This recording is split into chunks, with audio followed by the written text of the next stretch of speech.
Ένα, δύο, τρία. Περιστέρι! Συγχαρητήρια για την προσπάθεια στον σημερινό αγώνα.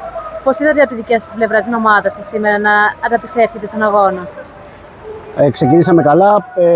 Προσπαθήσαμε να βγάλουμε ενέργεια που απαιτείται για ένα τόσο υψηλό επίπεδο παιχνίδι.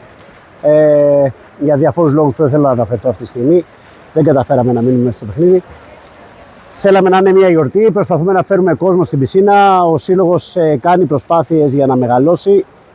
Θέλουμε το σεβασμό του χώρου της υδατοσφαίρισης. Έχει έρθει ένας νέος χορηγός στην ομάδα και είναι βοηθός μας και αρρωγός στην προσπάθεια στην οποία γίνεται. Και θέλουμε την επόμενη χρονιά να μπορέσουμε να γίνουμε λίγο πιο δυνατοί, έτσι ώστε να μπορούμε αυτά τα παιχνίδια να μπορούμε να τα χτυπάμε μέχρι το τέλος του αγώνα. Και μια σύνοψη, μιας και ήταν ο τελευταίος αγώνας σήμερα της χρονιάς.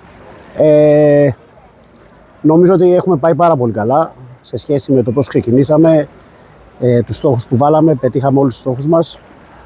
Ποτέ δεν είμαστε ικανοποιημένοι, αλλά από την άλλη μεριά δεν πρέπει να παραγνωρίσουμε και αυτά που έχουμε καταφέρει, γιατί αν δεν αναγνωρίζουμε αυτά που πετυχαίνουμε δεν μπορούμε να συνεχίσουμε.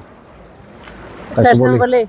Από το 1977, στο Mediterranean College καλλιεργούμε ταλέντα μέσα από ακαδημαϊκή αριστεία, διεθνείς συνεργασίες και ένα τολμηρό όραμα. Σήμερα, με 9 πρότυπες ακαδημαϊκές σχολές, είμαστε έτοιμοι να ανοίξουμε τα φτερά μας για το επόμενο συναρπαστικό ταξίδι μας στην πανεπιστημιακή εκπαίδευση. Το Mediterranean College εξελίσσεται. Έλα να πετάξουμε μαζί.